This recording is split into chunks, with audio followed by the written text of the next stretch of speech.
ఆత్మ బంధువులకి నమస్తే స్వామి. మనం ప్రతి ఒక్కరూ ప్రతిరోజు కర్మ సిద్ధాంతం గురించి మాట్లాడుతూ ఉంటాము, వింటూ ఉంటామండి.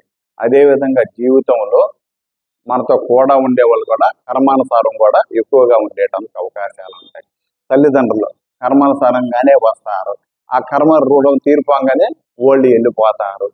తోడబుట్టిన వాళ్ళు కర్మానుసారమే వస్తారు, ఆ రుణం తీర్పంగానే వాళ్ళు దూరం అయిపోతారు. బిడ్డలు కర్మానుసారమే పుడతారు, వాళ్ళ రుణం అయిపోగానే వాళ్ళు కూడా దూరం అయిపోతారు. స్నేహితులు కూడా అంతేనండి, కర్మానుసారంగా వస్తారు.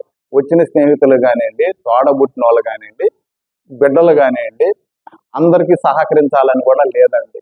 వాళ్ళ కర్మానుసారంగా వాళ్ళ యొక్క జీవించే విధానాన్ని బట్టి, వాళ్ళ తండ్రులను బట్టి కూడాను వాళ్ళు నడుచుకుంటూ ఉంటారు.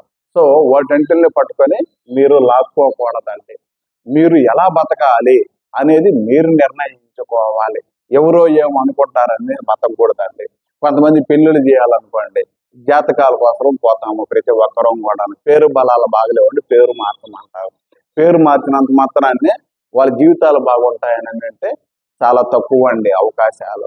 వాళ్ళ పేరు మార్చి కాకుండా వాళ్ళ బుద్ధి మారాలి, వాళ్ళ హృదయము మారాలి, వాళ్ళ ఆలోచనలో మారాలి. అవి మారితేనే వాళ్ళు బాగుంటారు, వాళ్ళ కుటుంబ సభ్యులు బాగుంటారు, వాళ్ళ చుట్టుపక్కల వాళ్ళు కూడా బాగుండేటందుకు అవకాశాలు ఉంటాయి. అవి మారాలంటే ఊరికే మారతాయంటే మారవండి. ప్రతి ఒక్కరికి తల్లిదండ్రులు ఎంత అవసరమో అంతకన్నా గురువు ఎక్కువ అవసరం అండి. గురువు అనే వ్యక్తి ఏమి చేయాలా ఏమి చేయకూడదు అనేది చెప్తాడండి. ఆ గురువులో కూడా సద్గురువుగా ఉండాలండి. ఆయన స్వార్థం కోసరంగా ఉండకూడదు. ఆయన బతకాలి కాబట్టి అతనికి స్వార్థం ఉంటుంది. ఎంత ఉండాలంటే పాలలో మజ్జిగ సేవరంత మాత్రమే అతనిలో ఉండాలి.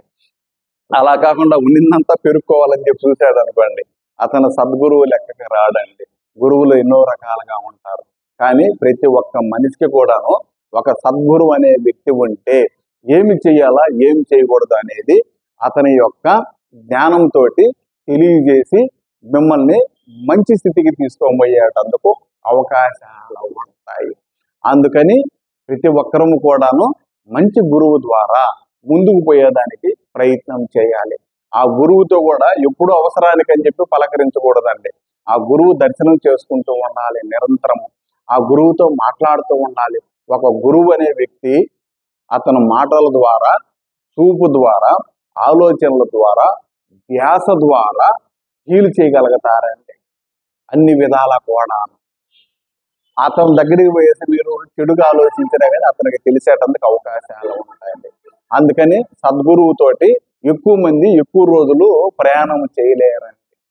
చాలా మంది దూరం అయిపోతా ఉంటారు. ఎందుకు దూరం అవుతారని అంటే మీలో ఉన్న చెడు శక్తి అతని దగ్గరికి పోనివ్వదు. మీలో కూడా కానీ పాజిటివ్ ఎనర్జీ ఉంటేనే ఒక సద్గురువు కాడికి పోగలుగుతారు. అలా కాకుండా మీరు ఎట్లాంటి అట్లా బతకతా ఉండి నేను గురువు కాడికి పోవాలా అనుకుంటా ఉంటే మీరు అక్కడికి పోయేటందుకు అవకాశాలు తక్కువగా ఉంటాయి.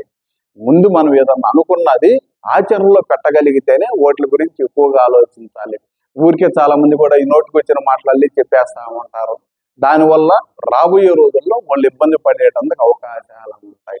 మన నోట్లో నుంచి ఒక మాట వచ్చింది అని అంటే అది చేయగలిగితేనే చెప్పాలి. ఒక చేయలేకపోతే పొరపాటున చెప్పినానండి నేను ఈ పని చేయలేదు వెంటనే వాళ్ళకి చెప్పేయగలగాలి. అలా చెప్తేనే మిమ్మల్ని ఆ సత్యం అనేది రక్షించేటందుకు అవకాశాలు ఉంటాయి. సో దానికని మనం ఎలా నడవాలి అనేది కూడా గురువుకే ఎక్కువగా తెలుస్తుందండి. ఒక్కోసారి నాకు ఏ పని చేయాలో కూడా తెలియదు, మా గురువుల్ని అడుగుతాము, వాళ్ళు చెప్పిందే చేస్తాం. ఎవరితో మాట్లాడాలో తెలియదు, ఎవరితో మాట్లాడకూడదో తెలియదు. అవన్నీ కూడా గురువుల ద్వారా తెలుసుకోవాలి. కానీ మనం ముందుకు పోగలిగితే మనకి వాళ్ళు రక్షణగా ఉంటూ మనల్ని మంచి మార్గంలో నడిపించి మనకు రక్షణగా ఎల్లప్పుడూ ఉంటారు. దయచేసి అర్థం చేసుకోవాల్సిందిగా మనవి చేస్తూ ఉన్నాను. దీంట్లో వివరం ఏమన్నా కావాల్సింటే నన్ను సంప్రదించవలసిందిగా మనవి చేస్తూ ఉన్నాను. ధన్యవాదాలు. హరి ఓం. ఓం నమః శివాయ.